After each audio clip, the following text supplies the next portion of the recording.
An economic volcano is on the way: the dollar, the yuan and the Russian ruble. Forces behind this volcanic eruption. Welcome to the Millionaire's Business Wealth Secrets YouTube channel. Today we will look at this economic volcanic eruption that is already taking place. Russia and China seem to be dancing to the same tune and leaving the rest out of the dancing floor.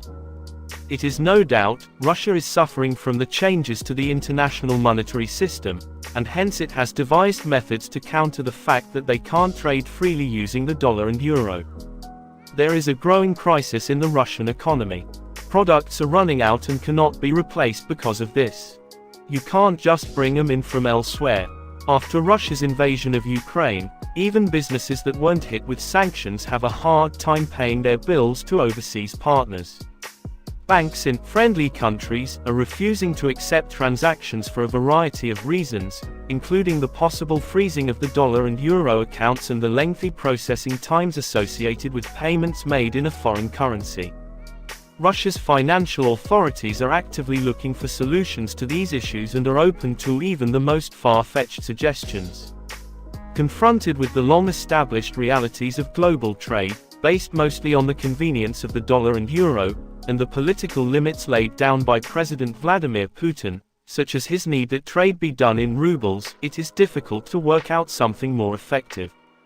Many government officials are hoping that this means they may finally begin using their own currency. Some businesses have announced permanent ruble-based contracts. Turkey has agreed to pay a portion of its gas bill to Russia in rubles, although the exact procedure for this and the amount involved are still unknown. Since Ankara is Moscow's primary partner in parallel imports at the moment, many Turkish businesses are actively using rubles. This flexibility shows the country's strategic importance to Russia. Indeed, some Russian exporters are requesting payment in rubles, as the ruble remains a freely convertible currency with all the required infrastructure for transnational payments. This is so even though there are delays caused by the SWIFT ban leading. The main issue here is the high level of macroeconomic and exchange rate concerns, as well as the poor liquidity of national currencies relative to reserve currencies. Buyers expect substantial savings as compensation for finalizing a transaction denominated in a less common currency. Banks in different nations typically only open accounts denominated in reserve currencies when doing business internationally. Even though Gazpromneft, for instance, tried selling 80,000 tons of oil for rubles in 2014, but it never succeeded, things seem to have changed now. Russia seems to successfully trade in rubles with the countries for which it is already a creditor, i.e. the nations of Central Asia and individual governments in Africa. These countries will now be able to receive loans denominated in rubles rather than dollars. The Russian Ministry of Finance has recently started looking into barter as a strategy to eliminate reserve currency from international trade. Offset arrangements, in which a foreign partner exports items on behalf of a Russian company and subsequently supplies these commodities at the same value, are only one example of the many concepts offered by officials. Even though these pose issues with large technologically advanced enterprises using automated accounting systems, all options are on the table. When things are exchanged for other goods, the state faces a new challenge: how to assess tax liability for the transaction. It also facilitates the desire and provides a straightforward method to decrease prices. Russia's central bank recognizes the challenges of bartering and is mulling over alternatives, such as the usage of cryptocurrencies, for foreign trade. The government has already begun drafting laws to facilitate the use of cryptocurrency for transactions. This is yet to be seen how it is executed. The US Treasury has already issued a warning to cryptocurrency trading platforms that aiding Russian corporations in evading sanctions may result in legal repercussions. Trading on exchanges such as Binance and Coinbase is now prohibited from Russia.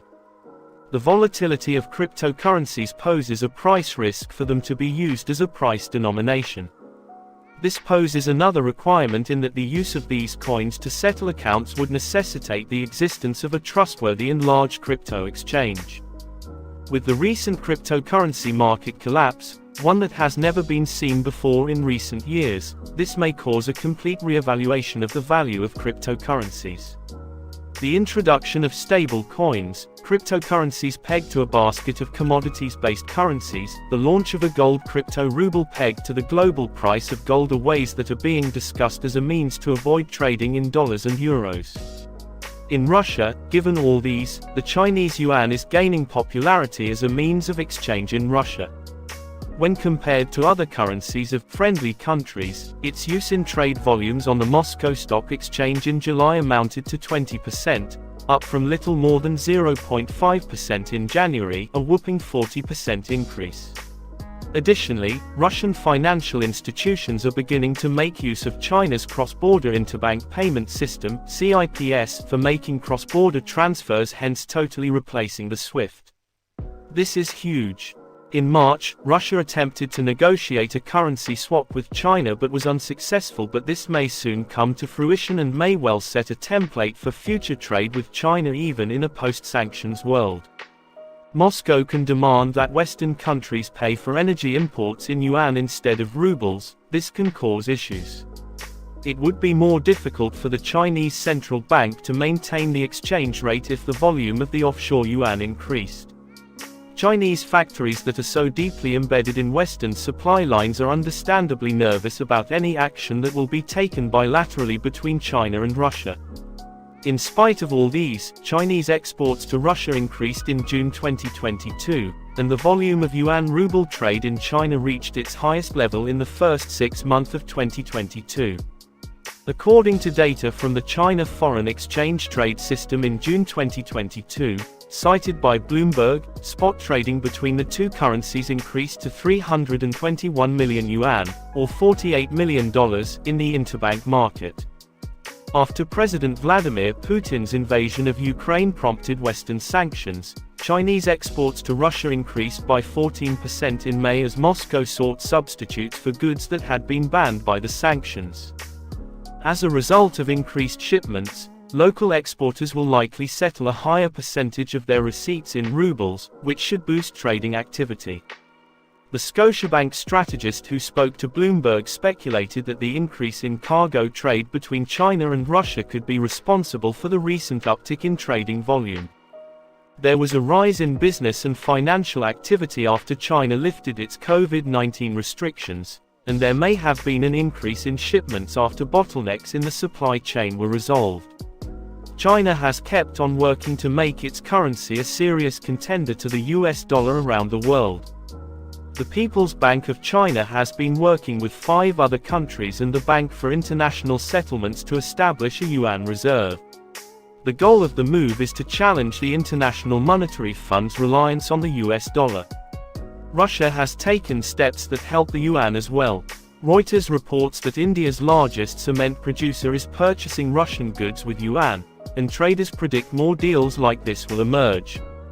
A currency trader told Reuters, "This move is significant. In my 25 years as a professional, I have never heard of any Indian entity paying in yuan for international trade." To stem the rising value of the ruble, Russia may invest up to $70 billion in yuan and other friendly currencies this year, with the intention of later selling these assets to generate capital for investment. The proposal is part of a suite of measures that, taken together, would amount to a repudiation of more than a decade of economic policy as the Kremlin rethinks its approach in the face of severe sanctions imposed by the United States and its allies in response to Vladimir Putin's invasion of Ukraine.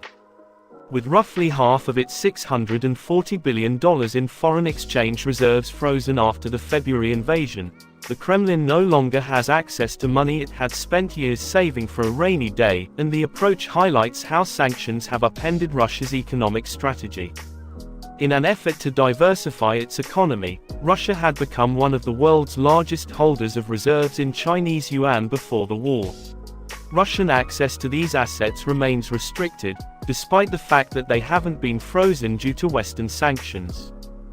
The report estimates that yuan holdings, including additional purchases this year of which the details are unknown, could reach $180 billion.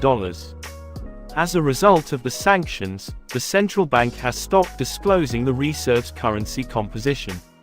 On January 1, it announced that 17.1% of its holdings were denominated in yuan, which is equivalent to slightly more than $100 billion.